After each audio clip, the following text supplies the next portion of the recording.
Hello guys, welcome back again. This is Tanu और आज की इस वीडियो में हम बात करेंगे वाटर सिस्टम के बारे में।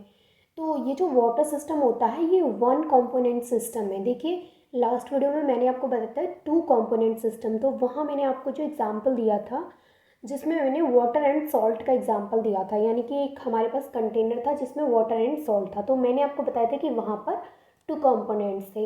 ये जो हमारा वाटर सिस्टम है यहाँ पर क्या है, सिर्फ एक ही कंपोनेंट होगा। जैसे कि यहाँ पर आप ये वाटर सिस्टम का फेज डायग्राम देख सकते हैं और यहाँ एक ये डेफिनेशन है। तो सबसे पहले मैं थोड़ा सा आपको इस डेफिनेशन के बारे में बताती हूँ, देन मैं आपको इस डायग्राम को एक्सप्लेन करूँगी। देन मैं ये भी बताऊँगी कि आपको किस तरीके से नोट्स प्रिपेयर करने हैं। तो सबसे पहली बात कि यहाँ पर दे रखा है it is a one component system, यानी कि ये वन कंपोनेंट सिस्टम है। कैसे है ये वन कंपोनेंट सिस्टम? तो देखिए यहाँ पर दे रखा है as H2O is only a chemical compound involve. इसमें सिर्फ H2O इन्वॉल्व है। जैसे कि देखिए हमारे पास है यहाँ पे आइस और आइस से हमें मिला वाटर और वाटर से हमें क्या मिला, वेपर। ठीक है तो ये अगर हम इन तीनों का फॉर्मूला को लिखेंगे तो क्या लिखेंगे, H2O ही लिखेंगे तीनों जगह। मतलब तीनों जगह है क्या, H2O ही है। ऐसा तो है नहीं कि आइस का कुछ और फॉर्मूला लिखेंगे, हम उसका भी क्या लिखेंगे, H2O। लिक्विड का ये जो वाटर है इसका भी क्या लिखेंगे, H2O। वेपर का भी क्या लिखेंगे, H2O। लेकिन यहाँ पर जो H2O है वो किस फॉर्म में है, सॉलिड फॉर्म में है। यहाँ पर लिक्विड स्टेट में है और यहाँ पर क्या है, गैसियस फेज में है। तो कहने का मतलब मेरा ये है कि यहाँ पर इसकी जो स्टेट है, फेज़ हैं, वो तो अलग है। ये सॉलिड फेज़ में है, ये लिक्विड फेज़ में है, ये गैसियस फेज़ में है। लेकिन अगर हम बात करें कंपोनेंट की तो यहाँ पर कंपोनेंट तो सिर्फ एक ही है। एक ही केमिकल कंपाउंड यहाँ पर यूज़ करना है हम, H2O। यहाँ भी H2O है, यहाँ भी H2O और यहाँ भी H2O है। तो तीनों जगह सेम है, H2O है। तो मतलब हम क्या बोलेंगे कि वन कंपोनेंट सिस्टम है, यानी कि ये एक कंपोनेंट सिस्टम है, इसमें सिर्फ एक कंपोनेंट है। अगर यहाँ पर H2O के अलावा कुछ और भी होता, जैसे मैं आपको एक एग्जांपल से समझाती हूँ। जैसे हमारे पास ये है कंटेनर और इस कंटेनर में वाटर है और इस कंटेनर में वाटर के अलावा क्या है, सॉल्ट है। यानी इस कंटेनर में वाटर और सॉल्ट का सॉल्यूशन है, वाटर प्लस सॉल्ट है। इस सॉल्यूशन में वाटर है और सॉल्ट है, यानी इस कंटेनर में क्या है, सॉल्ट एंड वाटर है। तो इस सॉल्यूशन में यानी कि इस कंटेनर में हम क्या बोलेंगे कि ये जो सिस्टम है हमारा वो टू कंपोनेंट सिस्टम है, क्योंकि इसमें वाटर भी प्रेजेंट है एंड सॉल्ट भी प्रेजेंट है। तो इसको क्या बोलेंगे हम, टू कंपोनेंट सिस्टम। वहीं अगर हम इसकी बात करें, देखिए यहाँ पर वाटर अलग है और सॉल्ट अलग है, दोनों अलग अलग हैं, तो हम बोलेंगे टू कंपोनेंट है। लेकिन यहाँ पर क्या है, H2O ही है यहाँ पर सभी केसेस में। यानी कि अगर आइस की बात करें तो भी H2O है, वाटर की बात कर रहे हैं तो भी H2O है, वेपर की बात कर रहे हैं तो भी H2O है। वो बात अलग है कि यहाँ पर सॉलिड स्टेट में है, यहाँ पर लिक्विड स्टेट में है, यहाँ पर गैसियस स्टेट में है। लेकिन हम सिर्फ एक ही केमिकल कंपाउंड को यूज़ कर रहे हैं। तो मुझे लगता है कि आपको one component and two component क्या होता है ये इसमें थोड़ा सा डिफरेंस क्लियर हुआ होगा। नहीं हुआ, मैं फिर से रिपीट करती हूँ। देखिए यहाँ पर सिर्फ एक ही हम केमिकल कंपाउंड को यूज़ कर रहे हैं, that is H2O H2O H2O। एक ही मॉलिक्यूल है तीनों में, ठीक है। लेकिन यहाँ पर इस एग्जांपल में आप देख सकते हैं, इस सिस्टम की अगर हम बात करें तो इस सिस्टम में क्या है, वाटर है और सॉल्ट है। दो अलग अलग चीज़ें हैं यहाँ पे, वाटर एंड सॉल्ट। तो मतलब यहाँ पर क्या है, दो कंपोनेंट है। Is it clear to all of you? यहाँ तक आपको चीज़ें क्लियर? आपको ये चीज़ तो क्लियर हो गई होगी कि one component and two component system क्या होता है। और टू कंपोनेंट सिस्टम को मैंने इससे पहले वाली वीडियो में बहुत ही अच्छे से डिटेल में विद एग्जांपल समझाया है। वहाँ पर मैंने आपको डिग्री ऑफ फ्रीडम को निकालना भी सिखाया था। तो अगर आपको यहाँ समझ में नहीं आ रहा तो आप वहाँ जा करके देख सकते हैं। अब देखिए, अब आते हैं हमारे टॉपिक पे। तो हमारा टॉपिक है वाटर सिस्टम। तो हम वाटर सिस्टम के फेज डायग्राम को देखेंगे, जो कि आप देख सकते हैं ये फेज डायग्राम है। अभी थोड़ा टफ लग रहा होगा आपको, बट मैं जब एक्सप्लेन करूँगी तो आपको इजीली समझ में आ जाएगा कि वाटर सिस्टम का फेज डायग्राम किस तरीके से ड्रॉ किया जाता है। तो first of all I will discuss with you कि इसकी डेफिनेशन क्या है। तो इसकी डेफिनेशन क्या है कि it is a one component system, यानी कि ये एक वन कंपोनेंट सिस्टम है जिसमें सिर्फ एक ही केमिकल कंपाउंड इन्वॉल्व है। और वो केमिकल कंपाउंड क्या है यहाँ पर जो इन्वॉल्व है, वो मॉलिक्यूल क्या है, H2O।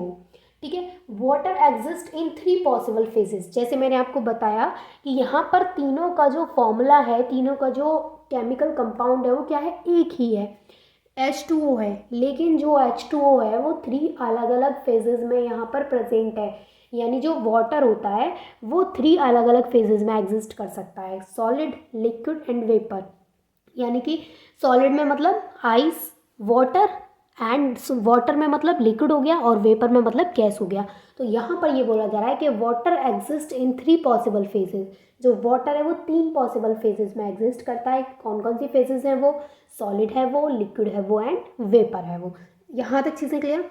अब मैं आपको एक्सप्लेन करती हूँ वाटर सिस्टम का जो डायग्राम है, फेज डायग्राम।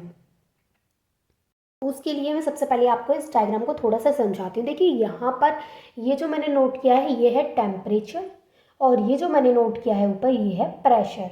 तो यहाँ इस डायग्राम में क्या दिखाया जा रहा है? इस डायग्राम में दिखाया जा रहा है कि अगर हम यहाँ पर देखिए, यहाँ पर जो सेंटर में ओ है, अगर हम इस टेम्परेचर के इधर साइड बढ़ते हैं तो आइस में कन्वर्ट हो रहा है वाटर।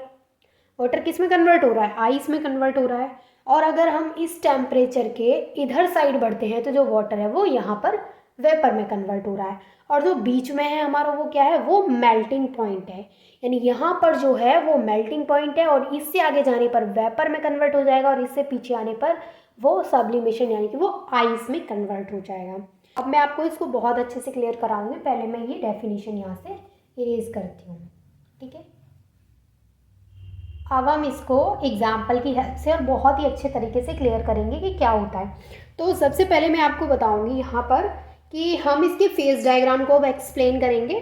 तो अब जो मैं आपको बता रही हूँ, सबसे पहले आपको क्या करना है, नोट्स में जो डेफिनेशन मैंने लिखाई थी वो डेफिनेशन आपको नोट करनी है। देन आपको ये डायग्राम बनाना है। इस डायग्राम के बाद जो जो मैं यहाँ पे चीज़ें नोट करवाऊँगी वो चीज़ें अगर आप अपने नोट्स में नोट कर लेते हैं तो ये आपके लिए सफिशियंट रहेगा, ठीक है। अब देखिए मैं आपको बताती हूँ। सबसे पहले हम क्या करेंगे, यहाँ पे कर्व लेंगे। अब कौन सा कर्व हम लेने वाले हैं? हम इस फेज डायग्राम में सबसे पहले इस कर्व को लेंगे, ओ से ए तक के कर्व को। सबसे पहले जो हम कर्व लेने वाले हैं वो है ओ और ए, यानी इतने बीच की बातें हम करेंगे अभी, और बाकी का भूल जाइए। यानी अभी हम इतने पार्ट की यहाँ पर बातें करेंगे कि इस पार्ट को क्या बोला जाता है, यहाँ पर क्या होने वाला है, मतलब जो भी यहाँ पर हुआ है हम उस पार्ट की बात करेंगे। क्लियर? अब देखिए यहाँ पर सबसे पहले आपको डालना है कर्व ए ओ, ठीक है। हम कर्व ए और ओ के बीच की बात कर रहे हैं, ये ए है और ये ओ है। सिर्फ इतने पार्ट की हम बात कर रहे हैं, सिर्फ इस कर्व की बात कर रहे हैं। तो इस कर्व को सबसे पहले आपको इसमें फर्स्ट पॉइंट डालना है। यहाँ पर सबसे पहले आपको याद रखना है कि ये जो हमारा कर्व है, कर्व ए और ओ, इसको बोला जाता है वेपोराइजेशन कर्व, ठीक है। तो आपको लिखना है this curve is known as vaporisation curve. This curve is known as vaporization curve. यानी ये जो कर्व है इसको क्या बोला जाता है? इस कर्व को वेपोराइजेशन कर्व बोला जाता है, ठीक है। सेकेंड पॉइंट में मैं आपको बताऊंगी कि यहाँ पर ये जो कर्व है वो ओ से स्टार्ट हो रहा है और कहाँ पे एंड हो रहा है? ए पर एंड हो रहा है। यानी ये जो कर्व है हमारा वो कहाँ से स्टार्ट हो रहा है? भाई सेंटर पॉइंट क्या है इसका? ओ। और ये कहाँ तक जा रहा है? स्टार्ट होके यहाँ से यहाँ तक, यानी कि ए तक जा रहा है। तो सेकेंड पॉइंट में आपको क्या लिखना है कि the curve starts from O. Curve है वो ओ से स्टार्ट होकर के कहाँ पर एंड हो रहा है? ए पर एंड हो रहा है। तो आपको लिखना है द कर्व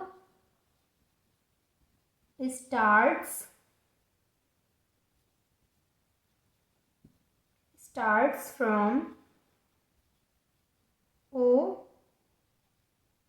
एंड ये एंड देखिए यहाँ पर मैंने लिखा है ए एंड डी एंड, और यहाँ पर मैंने लिखा है ई एंड डी एंड, यानी कि एंड्स कहाँ पर खत्म हो रहा है?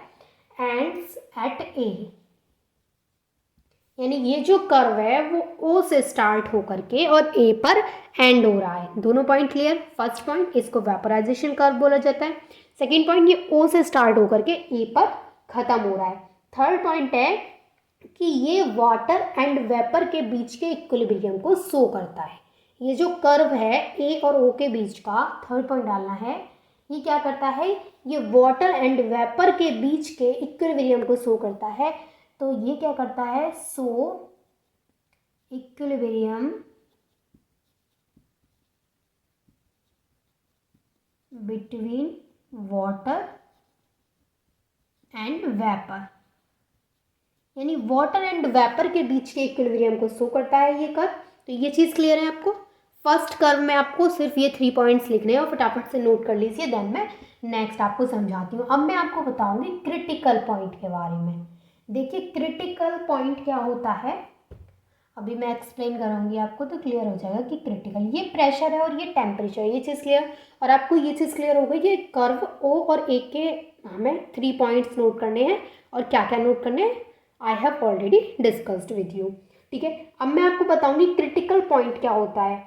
तो जो क्रिटिकल पॉइंट होता है उस पर जो क्रिटिकल टेम्परेचर होता है उसको बोलते हैं हम 374 डिग्री सेल्सियस टेम्परेचर क्या होता है क्रिटिकल, यानी जो क्रिटिकल पॉइंट होता है उसका जो टेम्परेचर होता है वो क्या होता है 374 डिग्री सेल्सियस, और जो प्रेशर होता है वो होता है 217.5। तो यहाँ पर आपको लिखना है थोड़ा सा क्रिटिकल पॉइंट। क्रिटिकल पॉइंट के बारे में मैं थोड़ा सा आपको बताती हूँ, देन मैं आपको ये कर्व इनके बारे में भी एक्सप्लेन करूँगी, डोंट वरी। तो सबसे पहले मैं आपको थोड़ा सा बताती हूँ क्रिटिकल पॉइंट के बारे में। तो eight critical point the temperature 374 degree Celsius and the pressure 217.5 atm। ठीक है, तो क्रिटिकल पॉइंट पे क्या होगा, क्रिटिकल पॉइंट पर जो टेम्परेचर होगा वो कितना होगा 374 डिग्री सेल्सियस, एंड जो प्रेशर होगा वो कितना होगा 217 atm, 217.5। क्लियर। अब देखिए at critical temperature the phase liquid and vapour merge to each other. ये जो क्रिटिकल टेम्परेचर होता है इस पे क्या हो जाता है, क्रिटिकल टेम्परेचर पर जो लिक्विड फेज है और जो वेपर फेज है वो दोनों आपस में मर्ज हो जाते हैं, मतलब मिल जाते हैं एक दूसरे में। तो सेकेंड पॉइंट में आपको ये लिखना है कि जो क्रिटिकल टेम्परेचर है उस पर जो हमारा लिक्विड फेज है और जो वेपर फेज है वो दोनों क्या कर जाते हैं, मर्ज कर जाते हैं। तो आपको क्या लिखना है, at critical temperature liquid the phases, लिखिए at critical temperature the phases liquid and vapour merge to each other. Clear, समझ में आ गया आपको ये दोनों पॉइंट। फर्स्ट पॉइंट में क्या बताया मैंने कि इसका टेम्परेचर और प्रेशर क्या होता है क्रिटिकल पॉइंट पे। सेकेंड पॉइंट में मैंने आपको बताया कि जो क्रिटिकल टेम्परेचर होता है उस पर जो लिक्विड फेज है और जो वेपर फेज है वो क्या कर जाते हैं, वो मर्ज हो जाते हैं। ठीक है, अब मैं यहाँ पर आपको बताती हूँ फेज लॉ इक्वेशन को। देखिए मैं यहाँ पे आपको बताती हूँ फेज लॉ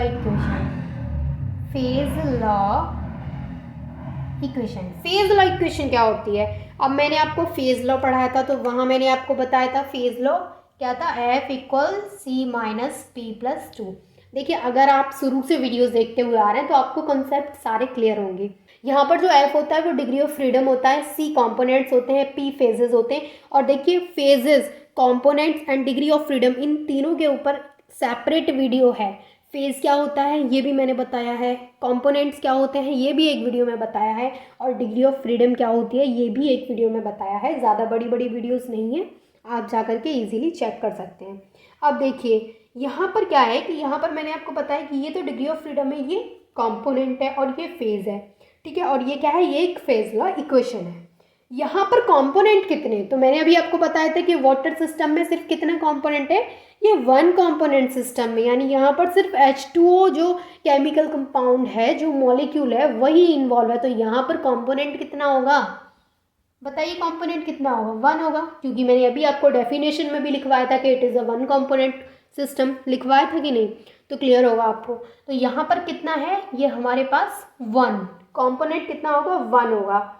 और यहाँ पर फेज कितने होंगे, तो यहाँ पर हम फेज की बात करेंगे। तो यहाँ हम इस कर्व के लिए फेज की बात कर रहे हैं। तो इस कर्व में सिर्फ कितने फेज हैं, वाटर एंड वेपर, सिर्फ 2 ही फेज हैं। अभी हम क्या देख रहे हैं, कर्व AO देख रहे हैं। तो यहाँ पर सिर्फ 2 ही हैं फेज, कौन कौन से हैं, एक वाटर है और एक वेपर है, O से A तक के बीच का। तो हम यहाँ पे 2 ही देखेंगे फेज। तो फेज कितने हैं, 2 +2। तो हमारे पास जो डिग्री ऑफ फ्रीडम निकल के आया वो क्या आ गया, 1 आ गया। ठीक है, यहाँ तक चीज़ें क्लियर है। ये तो थी कर्व AO की बात, और उसमें हमने क्रिटिकल पॉइंट को भी डिस्कस किया। देन हमने फेज लॉ इक्वेशन को लगा करके देखा, तो जो डिग्री ऑफ फ्रीडम है वो क्या आई है, 1 आई है। ठीक है, यहाँ तक चीज़ें क्लियर है। अब हम बात करते हैं कर्व B एंड O की बात।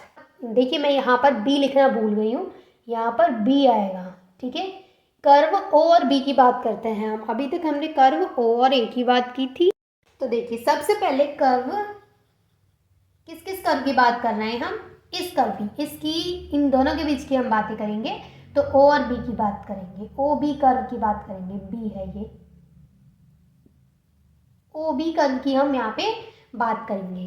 ठीक है, तो सबसे पहले आपको लिखना है कि यहाँ पर ये जो कर्व है इसको सब्लिमेशन कर्व बोला जाता है। तो फर्स्ट पॉइंट में क्या लिखना है, you have to write it is known as sublimation curve. It is clear. देखिए यहाँ पर मैंने फर्स्ट पॉइंट में आपको ये बताया है कि जो कर्व OB है इसको क्या बोला जाता है, इसको सब्लिमेशन कर्व के नाम से जाना जाता है। And the second point is कि ये जो कर्व है सॉलिड एंड गैस के बीच में इक्विलिब्रियम को शो करता है। ये जो कर्व है वो सॉलिड एंड गैस के बीच में क्या करता है, इक्विलिब्रियम को शो करता है। तो सेकेंड पॉइंट में क्या लिख देंगे, show equilibrium between solid and gases. तो ये जो कर्व है वो सॉलिड एंड गैस के बीच में क्या करता है, इक्विलिब्रियम को शो करता है। देखिए यहाँ तक ये दोनों पॉइंट आपको क्लियर है कि यहाँ पर सबसे पहला पॉइंट है कि ये सब्लिमेशन कर्व बोला जाता है, दूसरा है कि ये सॉलिड एंड गैस के बीच में इक्विलिब्रियम को शो करता है। तो यहाँ पर हम सेम फॉर्मूला लगा देंगे डिग्री ऑफ फ्रीडम के लिए, F = C - P+2। तो F तो हमें निकालना है डिग्री ऑफ फ्रीडम, और कंपोनेंट क्या है यहाँ पे, तो कंपोनेंट पहले बताया था मैंने, 1 कंपोनेंट है, सिर्फ कितना कंपोनेंट है, एक कंपोनेंट है। फेज क्या होगी, तो यहाँ पर हम किसकी बात कर रहे हैं, आइस एंड यहाँ पे वेपर की बात हो रही है, यानी सॉलिड एंड गैस की बात हो रही। तो यहाँ पर भी कितनी फेज हुई, 2 फेज। वहाँ पर भी 2 ही फेज थी, वहाँ पे किस किस की बात हो रही थी, वहाँ पे वाटर एंड वेपर की बात हो रही थी, यहाँ पे आइस एंड वेपर की बात हो रही है। तो यहाँ पर भी 2 फेज है, +2। तो यहाँ पर भी जो डिग्री ऑफ फ्रीडम की वैल्यू है वो क्या निकल के आ जाएगी भाई, 1 आ जाएगी। Is it clear to all of you. अब देखिए आपको ये कर्व क्लियर हो गया। अब मैं आपको बताती हूँ कर्व OC। मैंने आपको क्या क्या बताया, मैंने आपको देखिए ये वाला कर्व बताया, देन मैंने आपको ये वाला कर्व बताया। अब मैं आपको ये कर्व बताऊंगी OC। तो आपको क्या डालना है, कर्व OC। कर्व OC को मैं आपको एक्सप्लेन करूंगी। तो ये जो कर्व OC है इसको मेल्टिंग पॉइंट कर्व बोला जाता है। जैसे आप देख सकते हैं, तो इस कर्व को क्या बोला जाएगा, it is known as melting point curve. तो मैं यहाँ पे शॉर्ट में लिख रही हूँ मेल्टिंग पॉइंट कर्व। ठीक है, तो कर्व OC है, यहाँ पे कर्व OC जो है उसको क्या बोला जाएगा, it is known as melting point curve. इसको मेल्टिंग पॉइंट कर्व बोला जाएगा। सेकेंड पॉइंट है कि ये जो कर्व है वो सॉलिड एंड लिक्विड के बीच के इक्विलिब्रियम को शो करेगा। ये जो कर्व है शो इक्विलिब्रियम, देखिए ये इक्विलिब्रियम है, कंप्लीट लिख लीजिएगा, बिटवीन सॉलिड एंड लिक्विड।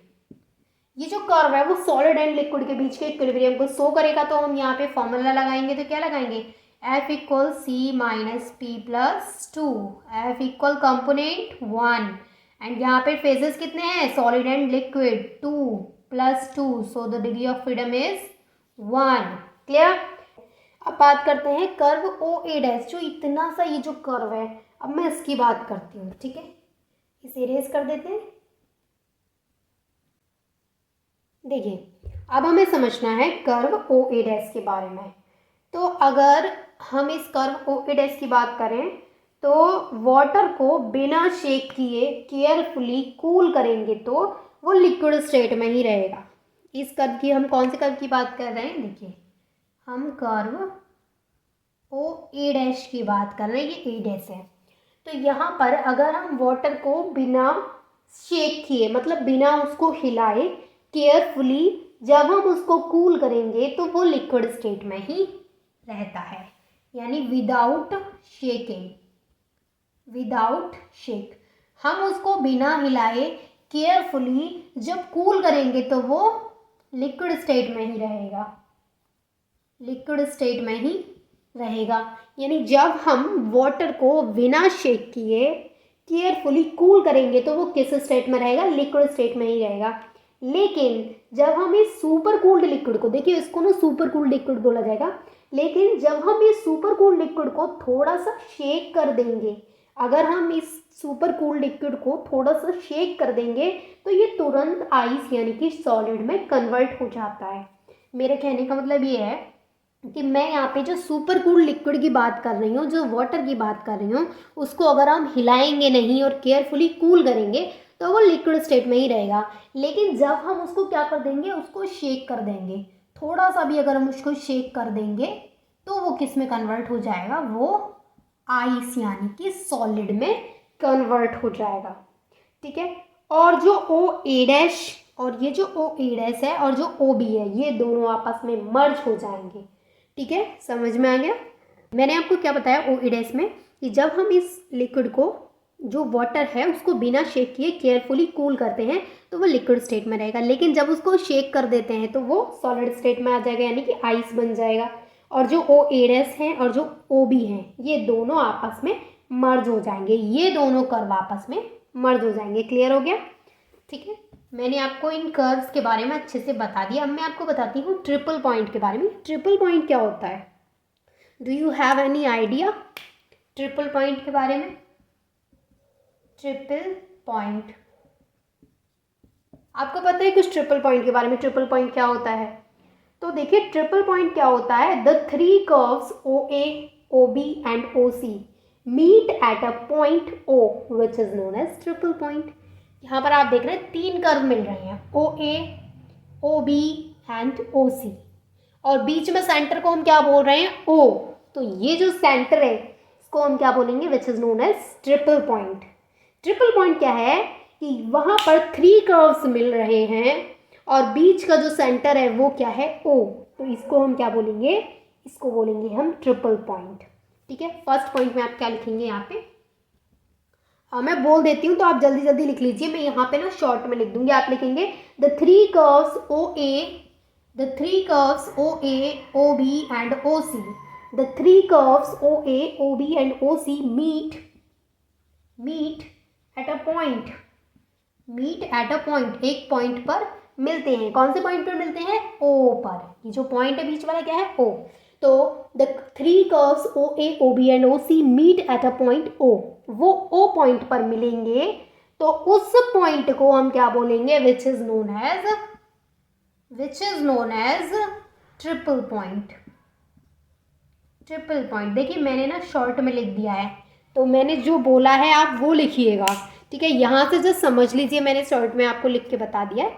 और जो मैंने बोला है, मैंने क्या बोला है, पूरा लाइन मैंने बोला है, again I repeat, the three curves O A, O B and O C meet at a point O which is known as triple point. Clear हो गया। अब मैं आपको सेकेंड पॉइंट इसका कराती हूँ कि at this point all the three phases namely ice, water and vapour को एग्जिस्ट। ये जो पॉइंट है यहाँ पर तीनों फेज एग्जिस्ट करती हैं। कौन कौन सी फेजेस हैं, सॉलिड फेज और लिक्विड फेज और वेपर फेज, यानी आइस, वाटर एंड वेपर। इस पॉइंट पर तीनों फेज एग्जिस्ट करती हैं। क्या क्या, आइस, वाटर एंड वेपर। तो क्या लिखना है, at this point all the three phases namely ice, water and vapour को एग्जिस्ट। एट दिस पॉइंट क्या क्या करती हैं, एग्जिस्ट करती हैं, एग्जिस्ट थ्री फेज। कौन कौन सी है वो फेज, आइस है, वाटर है एंड वेपर है। क्लियर हो गया दूसरा पॉइंट। थर्ड पॉइंट क्या है, ट्रिपल पॉइंट पर जो टेम्परेचर होता है वो 0.0098 degree Celsius and pressure 4.58 mm होता है। यानी यहाँ पर जो ट्रिपल पॉइंट है उसका टेम्परेचर क्या है, ये 0.0098 डिग्री सेल्सियस, और इसका प्रेशर क्या है, 4.58 mm। तो जो हमारा जो ट्रिपल पॉइंट है उस पर टेम्परेचर क्या होता है ये, और उसका प्रेशर क्या होता है ये। तो थर्ड पॉइंट में आप लिखिए कि जो ट्रिपल पॉइंट पर जो टेम्परेचर होता है वो क्या होता है भाई, 0.0098 डिग्री सेल्सियस, और इस पर प्रेशर क्या होता है 4.58 mm। ठीक है, आगे आपको समझना है कि इस पॉइंट पर जो डिग्री ऑफ फ्रीडम होती है वो 0 होती है। मैंने आपको डिग्री ऑफ फ्रीडम में बहुत अच्छे से इसी एग्जाम्पल को लिया था, वाटर सिस्टम के एग्जाम्पल को लिया था, और वहाँ मैंने आपको बताया था कि इसकी जो डिग्री ऑफ फ्रीडम है वो 0 क्यों होती है। ठीक है, तो वो आप जा करके प्लीज़ चेक कर लीजिएगा। मैं यहाँ पे शॉर्ट में आपको बता दूंगी कि इस पॉइंट पर जो डिग्री ऑफ फ्रीडम क्या होती है, डिग्री ऑफ फ्रीडम यानी कि एफ क्या होती है, 0 होती है। क्यों होती है, क्योंकि कुछ चीज़ें हमें पहले से पता होती हैं कि ये किस जो वाटर है वो किस टेम्परेचर पर आइस में कन्वर्ट हो जाएगा, किस टेम्परेचर पर जब हम उसको हीट करेंगे तो वो वेपर में कन्वर्ट हो जाएगा। तो इस वजह से जो इसकी डिग्री ऑफ फ्रीडम होती है वो क्या होती है, 0 होती है। चलिए निकाल के देख लेते हैं। F equal C minus P plus 2, ये तो होता है डिग्री ऑफ फ्रीडम का फॉर्मूला। ठीक है, F इक्वल, यहाँ पर कॉम्पोनेंट क्या यूज़ कर रहे हैं हम, 1। इस जो हमारा ट्रिपल पॉइंट है इस पे कितने फेजेस हैं, तो यहाँ पे मैंने आपको पहले बता दी कि यहाँ पे 3 फेजेस एक्सिस्ट करते हैं, आइस, वाटर एंड वेपर। तो -3 करेंगे प्लस 2 करेंगे तो क्या आ जाएगा, 3, मतलब 0 आ जाएगा।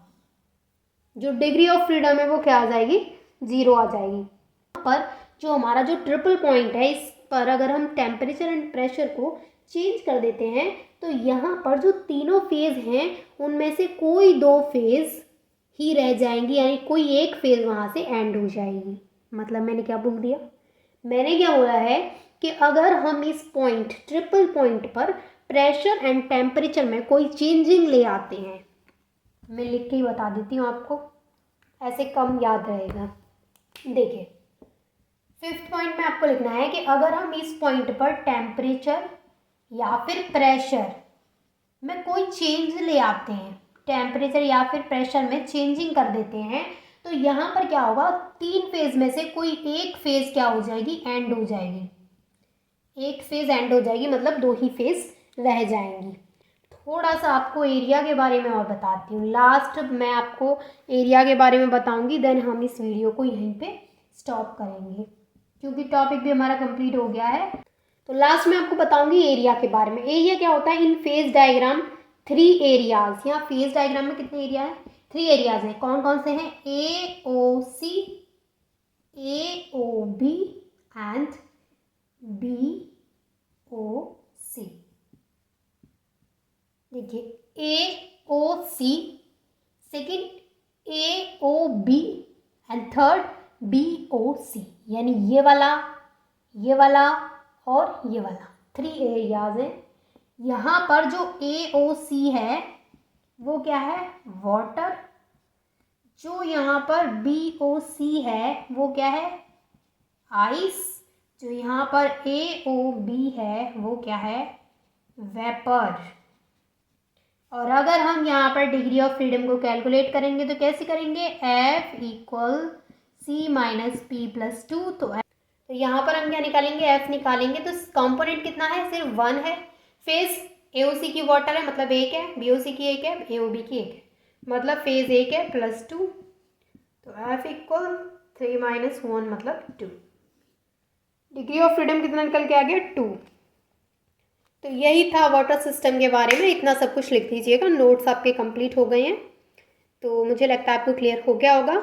And thank you so much for watching this video. अगर वीडियो अच्छी लगे तो लाइक ज़रूर कीजिएगा। Bye, take care.